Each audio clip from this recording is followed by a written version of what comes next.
ফেলো করি মাখোতে। এবার টাকার বিনিময়ে আবাসের ঘর দেওয়ার অভিযোগ উঠল হরিহরপাড়ায় রায়পুর গ্রাম পঞ্চায়েত এলাকায়।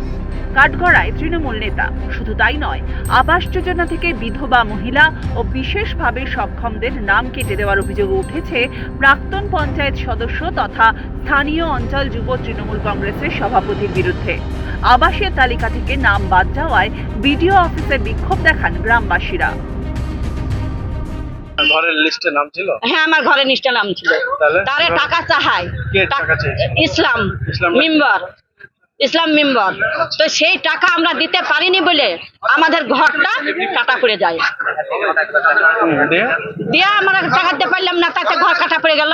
দিয়ে যাদের গৃহস্থ বাড়ি রং করা তাদেরকে মানে তাদের টাকা দিয়েছে ওরা, সেই টাকার জন্য ওদেরকে ঘর দিয়েছে।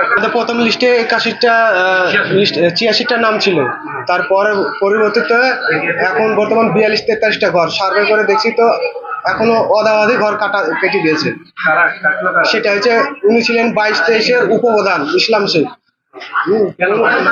ও আমরা গরিব মানুষ, আমরা টাকা দিতে পারিনি, সেই জন্য কেটেছে। আর যারা যারা টাকা দিতে পেরেছেন উনিকে তাদেরগুলা রেখেছে। হ্যাঁ, আমাদের কাছে চাইনি, কিন্তু আরো কিছু লোকের কাছে চেয়েছিল, তাদের কাছে হয়তো তারা দেয়নি, তাদের জন্য নামটা কাটা দিয়েছে। চলছে আবাসের ঘরের সার্ভে। অভিযোগ, সেখানে প্রভাব খাটাচ্ছেন প্রাক্তন পঞ্চায়েত সদস্য তথা স্থানীয় অঞ্চল যুব তৃণমূল কংগ্রেস সভাপতি। যদিও গ্রামবাসীদের অভিযোগ উড়িয়ে দিয়েছেন প্রাক্তন পঞ্চায়েত সদস্যই তৃণমূল নেতা।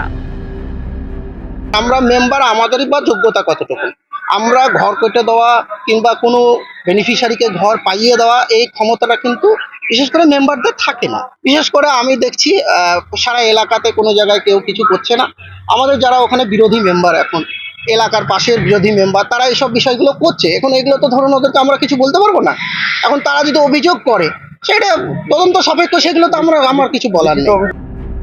পঞ্চায়েত সমিতির সভাপতির দাবি, সরকারি আধিকারিকরা সার্ভে করছে, তাতে কোনো রাজনৈতিক হস্তক্ষেপ নেই। তবে অভিযোগ জমা পড়লে তদন্ত করা হবে বলে জানান তিনি। এখনো লিস্টে যদি কোনো বড় লোকের, অর্থাৎ তাদের পাকা বাড়ি আছে, গাড়ি বাড়ি আছে, তাদের নাম যেন না থাকে, তার জন্য আমরা সমস্ত অফিসারকে যারা ইনকোয়ারি করছেন তাদেরকে ফ্রি হ্যান্ড দিয়েছি, এবং আমরা কোনো রকমভাবে রাজনৈতিক কোনো হস্তক্ষেপ করছি না সেই ইনকোয়ারিতে। তারা যেন স্বাধীনভাবে ইনকোয়ারিটা করতে পারে, সেই ইনকোয়ারি চলছে। এবং আপনারা খোঁজ নেবেন যে আমরা এই ইনকোয়ারিতে এখনো পর্যন্ত কোনো অফিসারকে কোনো রিকোয়েস্ট আমরা কোনো ব্যাপারে করিনি। তারা স্বাধীনভাবে ইনকোয়ারি করছেন এবং স্বাধীনভাবে তারা তাদের ইনকোয়ারি রিপোর্ট জমা করবেন, সেই ভিত্তিতে তাদের মানুষ ঘর পাবে। শুরু হয়েছে রাজনৈতিক চাপানুতর। আবাসের দুর্নীতি নিয়ে শাসক দলকে বিঁধেছে কংগ্রেস। তৃণমূলের যে নোংরামো নীতি, সাধারণ মানুষ, খেটে খাওয়া দরিদ্র সমান নিচের মানুষ যারা বসবাস করে, যারা প্রকৃত ঘর পাওয়ার উপযুক্ত যোগ্য ব্যক্তি, তাদেরকে বঞ্চিত করছে শুধু ভোটের কারণেই।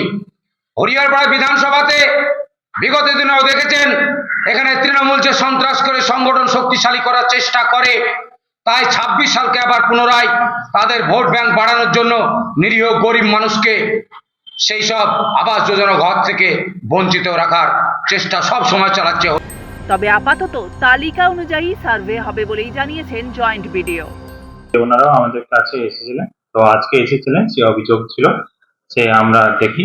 কিন্তু এই মুহূর্তে যেহেতু ওনাদের যে একটা প্রস্তাব দিচ্ছেন, সবাই বলছেন কি আমাদের ঘর সার্ভে করতে হবে সেরকম, বাট আমি ওনাদেরকে বলেছি যেহেতু একটা নির্দিষ্ট একটা সার্ভে লিস্ট আছে, যেহেতু সার্ভে মোবাইল অ্যাপ থেকে হচ্ছে, সেহেতু আজকে ডেট দাঁড়িয়ে যেরকম আমাদের কাজ চলছে, যাদের যাদের লিস্টে নাম আছে ওনাদেরই সার্ভে হোক। যদিও এই প্রথম নয়, রাজ্যের বহু জায়গাতেই আবাসের ঘর নিয়ে দুর্নীতির অভিযোগ উঠছে। রাজনীতি ও পাল্টা রাজনীতির চাপে পড়ে নাজেহাল হচ্ছেন সাধারণ মানুষ, এমনটাই মনে করছেন অনেকে। হরিহরপাড়া থেকে মামিনুল ইসলামের রিপোর্ট, দ্য ওয়াল।